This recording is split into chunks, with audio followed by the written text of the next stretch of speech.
The Complete Works of William Shakespeare by William Shakespeare. Act 4. Scene I. The coast of Kent. Alarum. Fight at sea. Ordnance goes off.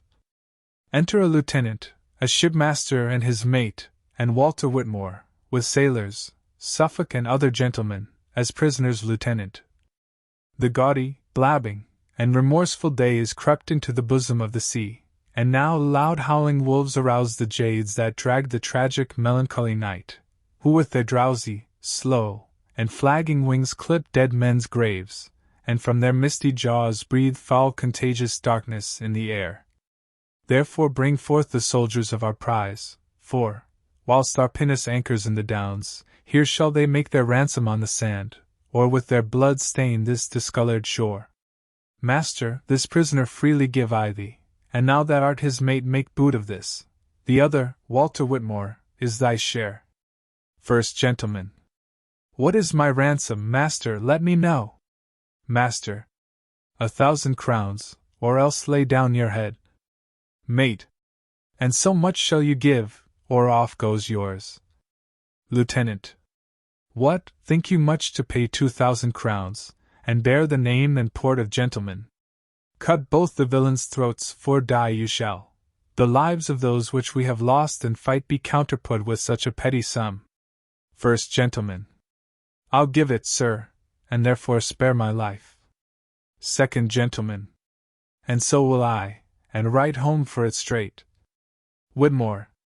I lost mine eye in laying the prize aboard to Suffolk, and therefore, to revenge it, shalt thou die, and so should these, if I might have my will.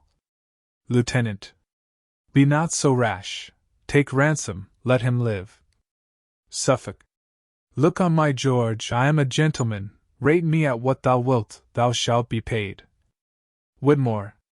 And so am I, my name is Walter Whitmore. How now? Why start'st thou? What doth death affright? Suffolk.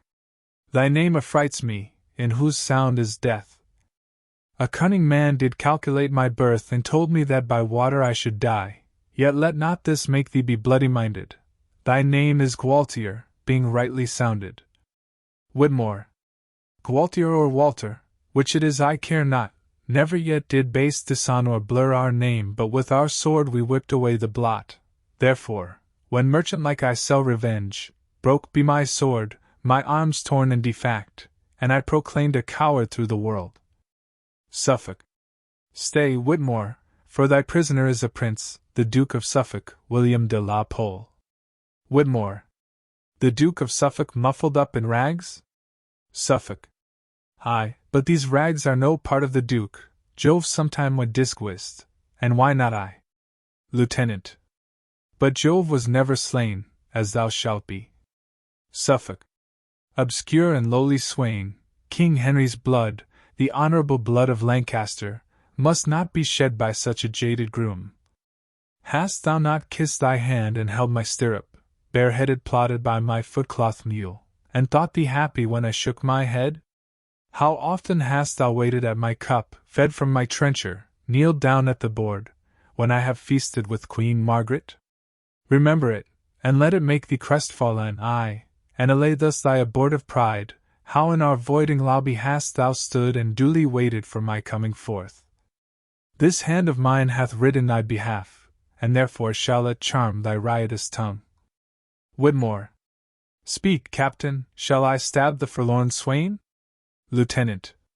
First let my words stab him, as he hath me. Suffolk. Base slave, thy words are blunt, and so art thou.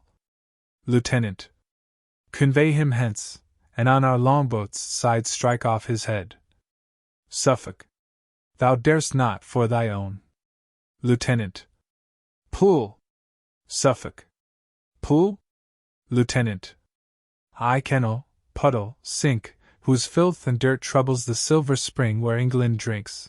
Now will I dam up this thy yawning mouth for swallowing the treasure of the realm.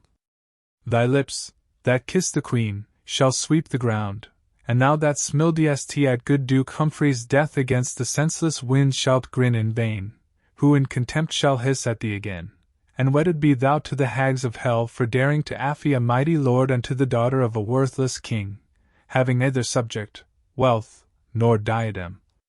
By devilish policy art thou grown great, and like ambitious Scylla, overgored with goblets of thy mother's bleeding heart. By the Anjou and Maine were sold to France, the false revolting Normans thoroughly disdain to call us lord, and Picardy hath slain their governors, surpriest our forts, and sent the ragged soldiers wounded home. The princely Warwick, and the Nevilles all, whose dreadful swords were never drawn in vain, as hating thee, are rising up in arms, and now the house of York thrust from the crown by shameful murder of a guiltless king and lofty proud encroaching tyranny burns with revenging fire, whose hopeful colours advance our half-effaced sun, striving to shine, under the which is writ Invitus Nubibus. The commons here in Kent are up in arms, and to conclude, reproach and beggary is crept into the palace of our king, and all by thee. Away! Convey him hence. Suffolk. Oh, that I were a god to shew forth thunder upon these paltry, servile, abject drudges. Small things make base men proud. This villain here, being captain of a pinnace, threatens more than Bargillus, the strong Illyrian pirate. Drones suck not eagle's blood but rob beehives.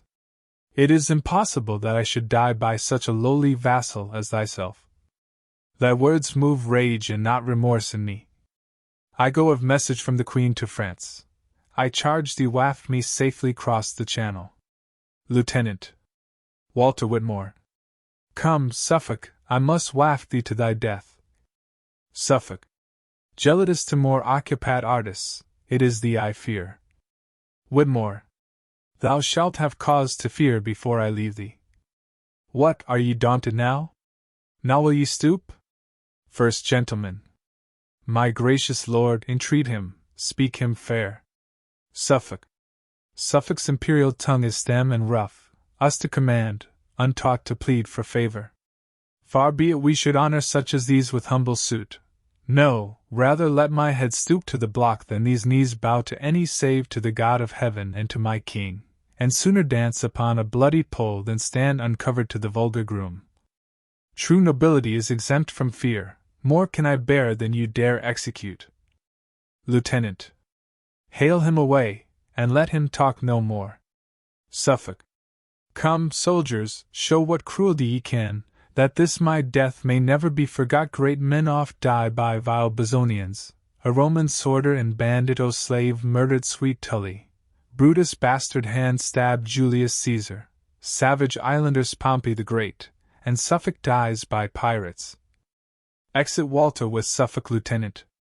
And as for these, whose ransom we have set, it is our pleasure one of them depart. Therefore come you with us, and let him go.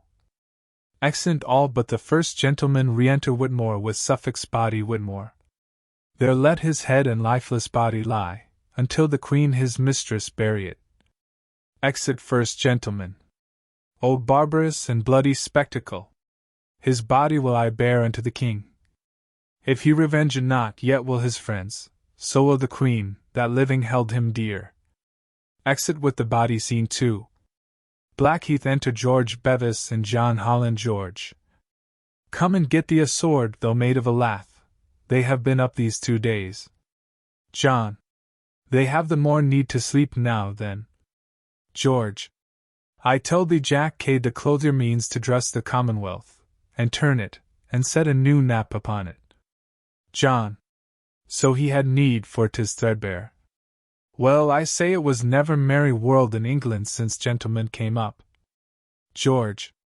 O miserable age! Virtue is not regarded in handicraftsmen. John. The nobility think scorn to go in leather aprons. George. Nay, more, the King's Council are no good workmen. John. True, and yet it is said labor in thy vocation, which is as much to say as let the magistrates be laboring men, and therefore should we be magistrates. George. Thou hast hit it, for there's no better sign of a brave mind than a hard hand. John. I see them. I see them. There's Best's son, the tanner of Wingham. George. He shall have the skins of our enemies to make dogs' leather of. John. And Dick the butcher George. Then is sin struck down, like an ox, and iniquity's throat cut like a calf. John. And Smith the weaver George. Argo, their thread of life is spun. John. Come, come, let's fall in with them. Drum. Enter Cade, Dick the butcher, Smith the weaver, and a sawyer, with infinite numbers Cade. We John Cade, so termed of our supposed father Dick. Aside, or rather, of stealing a cade of herrings. Cade. For our enemies shall fall before us, inspired with the spirit of putting down kings and princes. Command silence. Dick. Silence. Cade. My father was a Mortimer Dick. Aside, he was an honest man and a good bricklayer. Cade. My mother a Plantagenet Dick. Aside, I knew her well, she was a midwife. Cade. My wife descended of the Lacey's Dick. Aside, she was, indeed, a peddler's daughter, and sold many laces. Smith. Aside, but now of late, not able to travel with her furred pack, she washes bucks here at home. Cade. Therefore am I of an honorable house. Dick. Aside, I, by my faith, the field is honorable, and there was he born, under a hedge, for his father had never a house but the cage. Cade. Valiant I am. Smith. Aside, a must needs, for beggary is valiant. Cade. I am able to endure much. Dick. Aside, no question of that, for I have seen him whipped 3 market days together. Cade. I fear neither sword nor fire. Smith. Aside, he need not fear the sword, for his coat is a proof. Dick. Aside, but methinks he should stand in fear of fire, being burned ith hand for stealing of sheep. Cade. Be brave, then, for your captain is brave, and vows reformation. There shall be in England 7 halfpenny loaves sold for a penny, the 3-hoop pot shall have 10 hoops, and I will make it felony to drink small beer. All the realm shall be in common, and in Cheapside shall my palfrey go to grass. And when I am king as king I will be all. God save your majesty. Cade. I thank you. Good people, there shall be no money, all shall eat and drink on my score, and I will apparel them all in one livery, that they may agree like brothers and worship me their lord. Dick. The first thing we do, let's kill all the lawyers. Cade. Nay, that I mean to do. Is not this a lamentable thing, that of the skin of an innocent lamb should be made parchment? That parchment, being scribbled o'er, should undo a man? Some say the bee stings, but I say 'tis the bee's wax, for I did but seal once to a thing, and I was never mine own man since. How now? Who's there? Enter some, bringing in the clerk of Chatham Smith. The clerk of Chatham. He can write and read and cast a compt. Cade. Oh, monstrous! Smith. We took him setting of boys' copies. Cade. Here's a villain! Smith. Has a book in his pocket with red letters in't. Cade. Nay, then he is a conjurer. Dick. Nay, he can make obligations and write court-hand. Cade. I am sorry for't. The man is a proper man, of mine honor, unless I find him guilty, he shall not die. Come hither, sirrah, I must examine thee. What is thy name? Clerk. Emmanuel. Dick. They used to write it on the top of letters, 'twill go hard with you. Cade. Let me alone. Dost thou use to write thy name, or hast thou a mark to thyself, like a honest plain-dealing man? Clerk. Sir, I thank God I have been so well brought up that I can write my name. All. He hath confessed. Away with him! He's a villain and a traitor. Cade.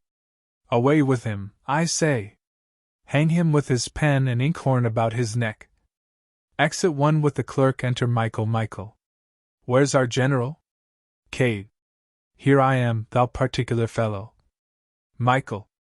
Fly, fly, fly! Sir Humphrey Stafford and his brother are hard by, with the king's forces. Cade. Stand, villain, stand, or I'll fell thee down. He shall be encountered with a man as good as himself. He is but a knight, is he? Michael. No. Cade. To equal him, I will make myself a knight presently. Kneels, rise up, Sir John Mortimer. Rises, now have at him. Enter Sir Humphrey Stafford and William his brother, with drum and soldiers Stafford. Rebellious hinds, the filth and scum of Kent, marked for the gallows, lay your weapons down, home to your cottages, forsake this groom, the king is merciful if you revolt. William Stafford. But angry, wrathful, and inclined to blood, if you go forward, therefore yield or die. Cade. As for these silken-coated slaves I pass not, it is to you, good people, that I speak, o'er whom, in time to come, I hope to reign, for I am rightful heir unto the crown. Stafford. Villain, thy father was a plasterer, and thou thyself a shearman, art thou not? Cade. And Adam was a gardener. William Stafford. And what of that? Cade. Marry this, Edmund Mortimer, Earl of March, married the Duke of Clarence's daughter, did he not? Stafford. Aye, sir. Cade. By her he had 2 children at one birth. William Stafford. That's false. Cade. Aye, there's the question, but I say 'tis true. The elder of them being put to nurse, was by a beggar woman stolen away, and ignorant of his birth and parentage, became a bricklayer when he came to age. His son am I, deny it if you can. Dick. Nay, 'tis too true, therefore he shall be king. Smith. Sir, he made a chimney in my father's house, and the bricks are alive at this day to testify it, therefore deny it not. Stafford. And will you credit this base drudge's words that speaks he knows not what? All. Aye, marry will we, therefore get ye gone. William Stafford. Jack Cade, the Duke of York hath taught you this. Cade. Aside, he lies, for I invented it myself. Go to Sirrah, tell the king from me that for his father's sake, Henry V, in whose time boys went to span counter for French crowns, I am content he shall reign, but I'll be protector over him. Dick. And furthermore, we'll have the Lord Say's head for selling the dukedom of Maine. Cade. And good reason, for thereby is England mained and famed to go with the staff, but that my puissance holds it up. Fellow kings, I tell you that Lord Say hath gelded the Commonwealth and made it an eunuch, and more than that, he can speak French, and therefore he is a traitor. Stafford. O gross and miserable ignorance! Cade. Nay, answer if you can, the Frenchmen are our enemies. Go to then, I ask but this, can he that speaks with the tongue of an enemy be a good counselor, or no? All. No, no, and therefore we'll have his head. William Stafford. Well, seeing gentle words will not prevail, assail them with the army of the king. Stafford. Herald, away, and throughout every town proclaim them traitors that are up with Cade, that those which fly before the battle ends may, even in their wives' and children's sight, be hanged up for example at their doors. And you that be the king's friends, follow me. Exeunt the 2 Staffords and soldiers Cade. And you that love the commons, follow me. Now show yourselves men, 'tis for liberty. We will not leave one lord, one gentleman, spare none but such as go in clout shoon for. They are thrifty honest men and such as would but that they dare not take our parts. Dick. They are all in order, and march toward us. Cade. But then are we in order when we are most out of order? Come, march forward. Exeunt Scene 3. Another part of Blackheath alarums to the fight, wherein both the Staffords are slain. Enter Cade and the rest. Cade. Where's Dick, the butcher of Ashford? Dick. Here, sir. Cade. They fell before thee like sheep and oxen, and thou behavedst thyself as if thou hadst been in thine own slaughterhouse. Therefore thus will I reward thee. The Lent shall be as long again as it is, and thou shalt have a license to kill for 100 lacking one. Dick. I desire no more. Cade. And, to speak truth, thou deserves no less. Putting on Sir Humphrey's brigandine, this monument of the victory will I bear, and the bodies shall be dragged at my horse heels till I do come to London, where we will have the mayor's sword borne before us. Dick. If we mean to thrive and do good, break open the jails and let out the prisoners. Cade. Fear not that, I warrant thee. Come, let's march towards London. Exit Scene 4. London. The palace enter the king with the supplication, and the queen with Suffolk's head, the Duke of Buckingham, and the lords say queen. Oft have I heard that grief softens the mind and makes it fearful and degenerate. Think therefore on revenge and cease to weep. But who can cease to weep, and look on this? Here may his head lie on my throbbing breast, but where's the body that I should embrace? Buckingham. What answer makes your grace to the rebel's supplication? King Henry. I'll send some holy bishop to entreat, for God forbids so many simple souls should perish by the sword. And I myself, rather than bloody war shall cut them short, will parley with Jack Cade their general. But stay, I'll read it over once again. Queen. Ah, barbarous villains! Hath this lovely face argued like a wandering planet over me, and could it not enforce them to relent that were unworthy to behold the same? King Henry. Lord, say, Jack Cade hath sworn to have thy head. Say. Aye, but I hope your highness shall have his. King Henry. How now, madam? Still lamenting and mourning for Suffolk's death? I fear me, love, if that I had been dead, thou wouldst not have mourned so much for me. Queen. No, my love, I should not mourn, but die for thee. Enter a messenger. King Henry. How now? What news? Why comest thou in such haste? Messenger. The rebels are in Southwark. Fly, my lord. Jack Cade proclaims himself Lord Mortimer, descended from the Duke of Clarence's house, and calls your grace usurper, openly, and vows to crown himself in Westminster. His army is a ragged multitude of hinds and peasants, rude and merciless. Sir Humphrey Stafford and his brother's death hath given them heart and courage to proceed. All scholars, lawyers, courtiers, gentlemen, they call false caterpillars and intend their death. King Henry. O graceless men! They know not what they do. Buckingham. My gracious lord, retire to Killingworth until a power be rise to put them down. Queen. Ah, were the Duke of Suffolk now alive, these Kentish rebels would be soon appeased. King Henry. Lord, say, the traitors hate thee, therefore away with us to Killingworth. Say. So might your grace's person be in danger. The sight of me is odious in their eyes, and therefore in this city will I stay and live alone as secret as I may. Enter another messenger. Second messenger. Jack Cade hath gotten London Bridge. The citizens fly and forsake their houses. The rascal people, thirsting after prey, join with the traitor, and they jointly swear to spoil the city and your royal court. Buckingham. Then linger not, my lord, away, take horse. King Henry. Come, Margaret, God, our hope, will succor us. Queen. My hope is gone, now Suffolk is deceased. King Henry. To lords say, farewell, my lord, trust not the Kentish rebels. Buckingham. Trust nobody, for fear you be betrayed. Say.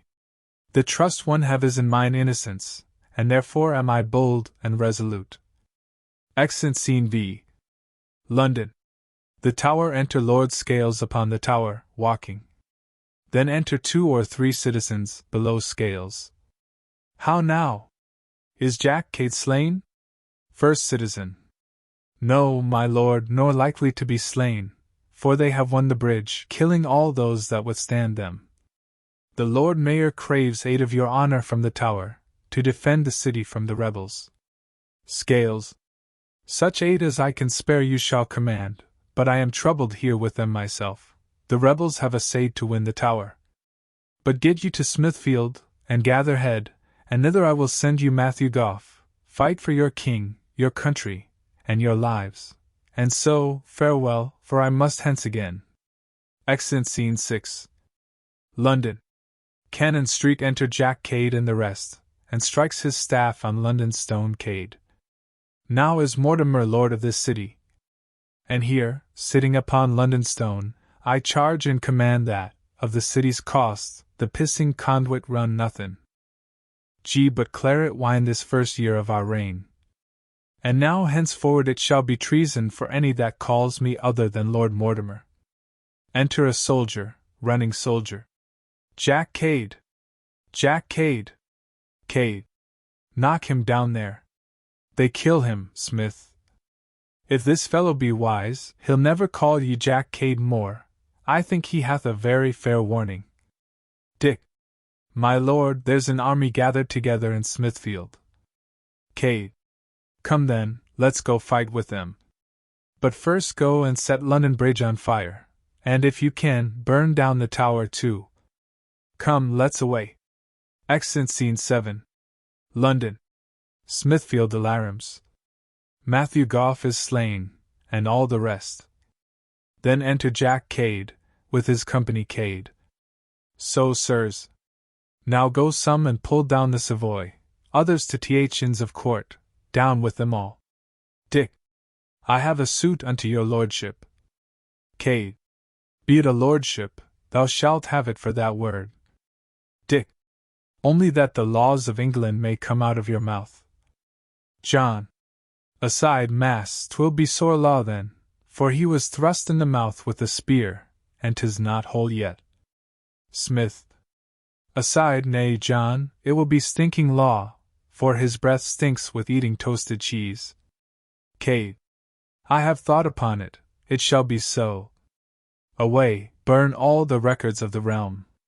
My mouth shall be the Parliament of England. John.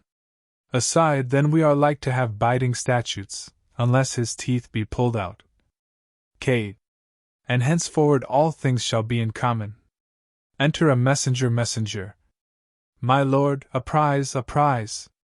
Here's the lord say, which sold the towns in France, he that made us pay 1 20/15, and 1 shining to the pound, the last subsidy. Enter George Bevis, with the lord say. Cade. Well, he shall be beheaded for it 10 times. Ah, thou say, thou surge, nay, thou buckram lord. Now art thou within point blank of our jurisdiction regal. What canst thou answer to my majesty for giving up of Normandy unto Mountsir Bassameque the Dauphin of France? Be it known unto thee by these presents, even the presence of Lord Mortimer, that I am the besom that must sweep the court clean of such filth as thou art. Thou hast most traitorously corrupted the youth of the realm in erecting a grammar school, and whereas, before, our forefathers had no other books but the score and the tally, thou hast caused printing to be used, and contrary to the king, his crown, and dignity, thou hast built a paper mill. It will be proved to thy face that thou hast men about thee that usually talk of a noun and a verb, and such abominable words as no Christian ear can endure to hear. Thou hast appointed justices of peace, to call poor men before them about matters they were not able to answer. Moreover, thou hast put them in prison, and because they could not read, thou hast hanged them, when, indeed, only for that cause they have been most worthy to live. Thou dost ride in a footcloth, dost thou not? Say. What of that? Cade. Marry, thou oughtst not to let thy horse wear a cloak, when honester men than thou go in their hose and doublets. Dick. And work in their shirt too, as myself, for example, that am a butcher.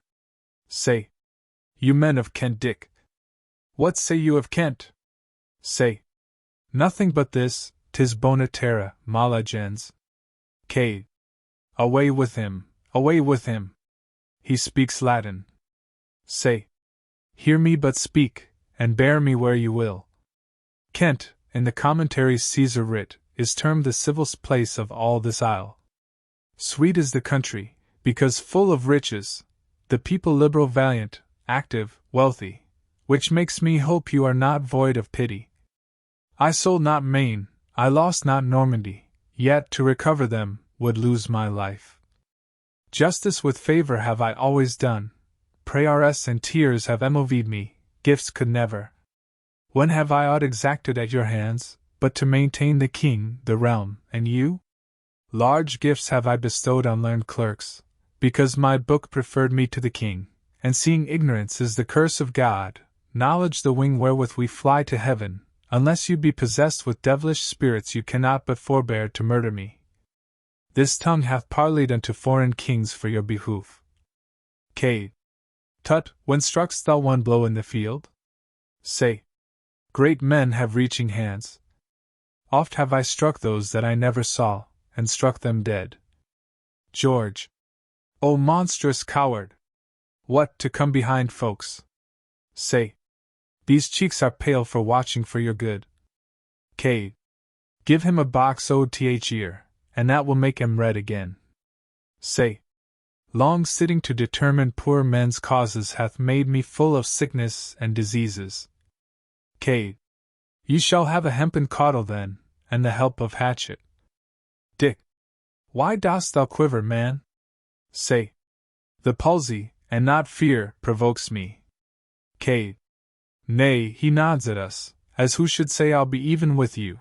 I'll see if his head will stand steadier on a pole, or no. Take him away, and behead him. Say. Tell me, wherein have I offended most? Have I affected wealth or honor? Speak. Are my chests filled up with extorted gold? Is my apparel sumptuous to be? Behold? Whom have I injured that ye seek my death? These hands are free from guiltless bloodshedding, this breast from harboring foul deceitful thoughts. Oh, let me live! Cade.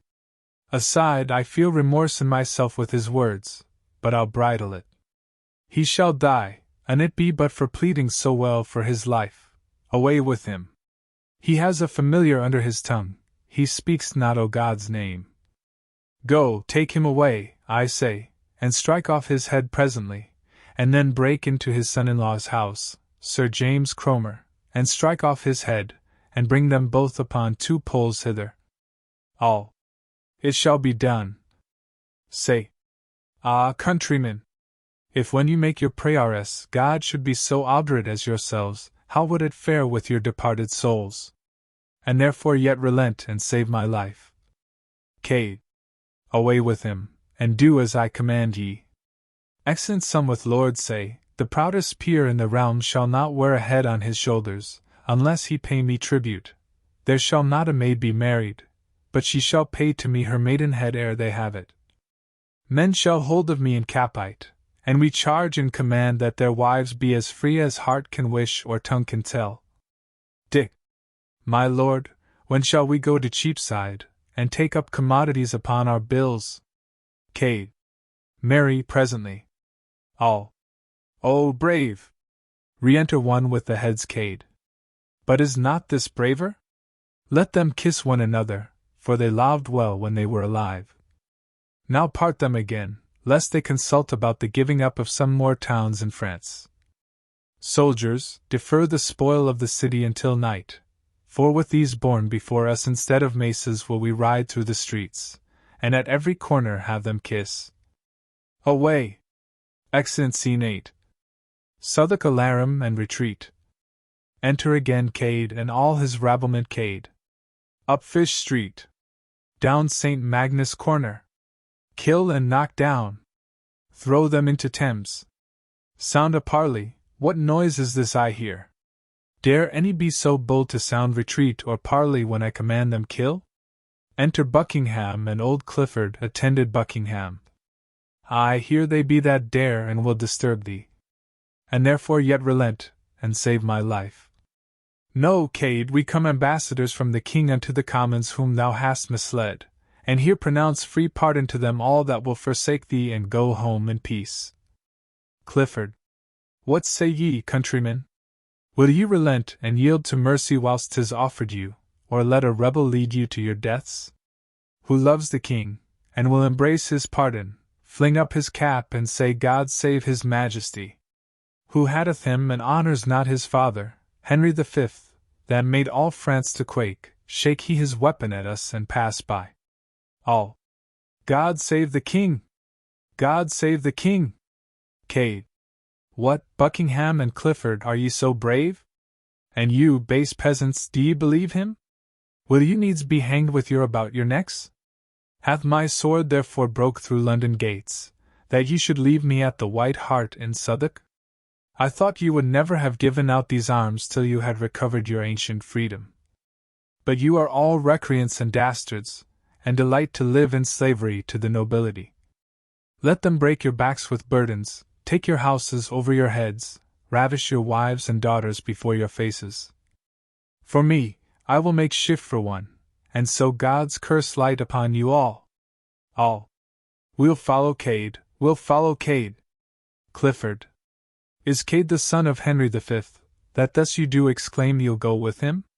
Will he conduct you through the heart of France, and make the meanest of you earls and dukes? Alas, he hath no home, no place to fly to, nor knows he how to live but by the spoil, unless by robbing of your friends in US. Were't not a shame that whilst you live at jar the fearful French, whom you late vanquished, should make a start o'erseas and vanquish you? Methinks already in this civil broil I see them lording it in London streets, crying Viliego unto all they meet. Better 10,000 base-born Cades Mascari than you should stoop unto a Frenchman's mercy. To France, and get what you have lost, spare England, for it is your native coast. Henry hath money, you are strong and manly. God on our side, doubt not of victory. All. A Clifford! A Clifford! We'll follow the king and Clifford. Cade. Was ever feather so lightly blown to and fro as this multitude? The name of Henry V hails them to 100 mischiefs, and makes them leave me desolate. I see them lay their heads together to surprise me. My sword make way for me, for here is no staying. In despite of the devils and hell, have through the very midst of you. And heavens and honor be witness that no want of resolution in me, but only my followers' base and ignominious treasons, makes me betake me to my heels. Exit Buckingham. What, is he fled? Go some, and follow him, and he that brings his head unto the king shall have 1,000 crowns for his reward. Exit some of them follow me, soldiers, Will Davies. Ye mean to reconcile you all unto the king. Exit Scene 9. Killing, Worth Castle sound trumpets. Enter King, Queen, and Somerset on the terrace. King Henry. Was ever king that joyed an earthly throne and could command no more content than I? No sooner was I crept out of my cradle, but I was made a king, at 9 months old. Was never subject long to be a king as I do long, and wish to be a subject. Enter Buckingham and old Clifford Buckingham. Health and glad tidings to your majesty. King Henry. Why, Buckingham, is the traitor Cade surpriest? Or is he but returned to make him strong? Enter, below, multitudes, with halters about their necks. Clifford. He is fled, my lord, and all his powers do yield, and humbly thus, with halters on their necks, expect your highness doom of life or death. King Henry. Then heaven, set ope thy everlasting gates, to entertain my vows of thanks and praise. Soldiers, this day have you redeemed your lives, and showed how well you love your prince and country. Continue still in this so good a mind, and Henry, though he be unfortunate, assure yourselves, will never be unkind. And so, with thanks and pardon to you all, I do dismiss you to your several countries. All. God save the king! God save the king! Enter a messenger. Please it your grace to be advertised the Duke of York is newly come from Ireland, and with a puissant and a mighty power of gallowglasses and stout kerns is marching hitherward in proud array, and still proclaimeth, as he comes along, his arms are only to remove from thee the Duke of Somerset, whom he terms a traitor. King Henry. Thus stands my state, twixt Cade and York distressed, like to a ship that, having scapt a tempest, is straightway calmed, and boarded with a pirate. But now is Cade driven back, his men dispersed, and now is York in arms to second him. I pray thee, Buckingham, Go and meet him and ask him what's the reason of these arms. Tell him I'll send Duke Edmund to the Tower in Somerset. We will commit thee thither until his army be dismissed from him. Somerset. My lord, I'll yield myself to prison willingly, or unto death, to do my country good. King Henry.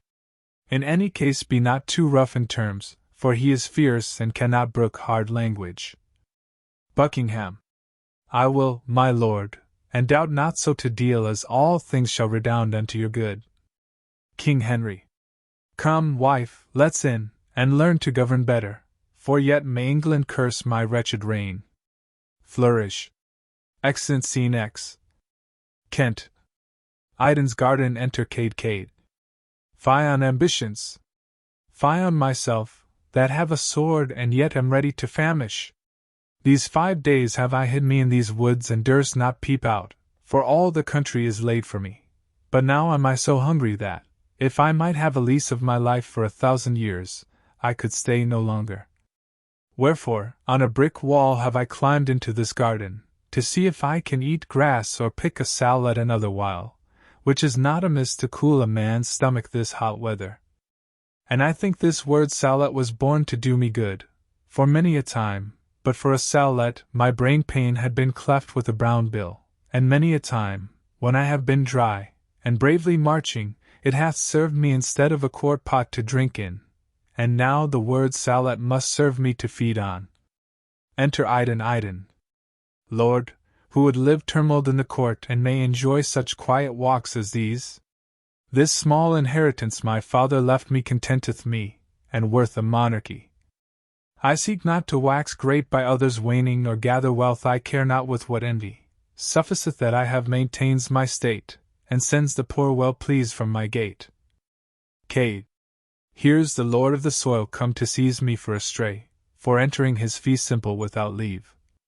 Ah, villain, thou wilt betray me, and get 1,000 crowns of the king by carrying my head to him. But I'll make thee eat iron like an ostrich, and swallow my sword like a great pin ere thou and I part. Iden. Why, rude companion, whatso thou be, I know thee not, why then should I betray thee? Is not enough to break into my garden and like a thief to come to rob my grounds, climbing my walls in spite of me the owner, but thou wilt brave me with these saucy terms? Cade. Brave thee? Aye, by the best blood that ever was broach, and beard thee too.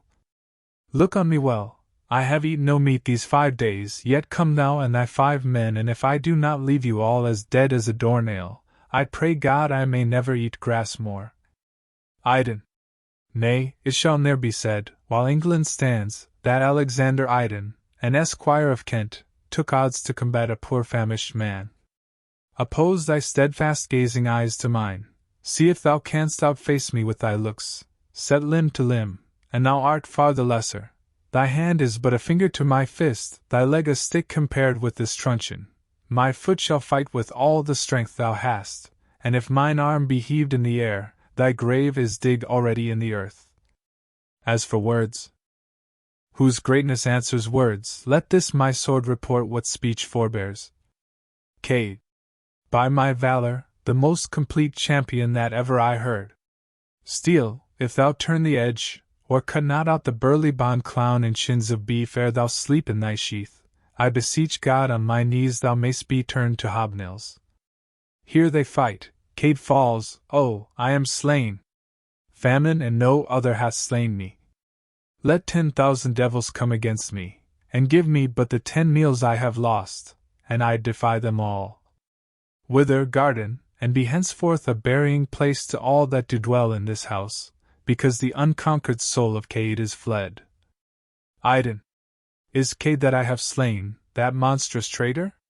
Sword, I will hallow thee for this thy deed, and hang thee o'er my tomb when I am dead. Ne'er shall this blood be wiped from thy point, but thou shalt wear it as a herald's coat to emblaze the honor that thy master got. Cade. Iden, farewell, and be proud of thy victory. Tell Kent from me she hath lost her best man, and exhort all the world to be cowards, for I, that never feared any, am vanquished by famine, not by valor. Dies Iden. How much thou wrongst me, heaven be my judge. Die, damned wretch, the curse of her that bare thee! And as I thrust thy body in with my sword, so wish I might thrust thy soul to hell. Hence will I drag thee headlong by the heels unto a dunghill, which shall be thy grave, and there cut off thy most ungracious head, which I will bear in triumph to the king, leaving thy trunk for crows to feed upon. Exit.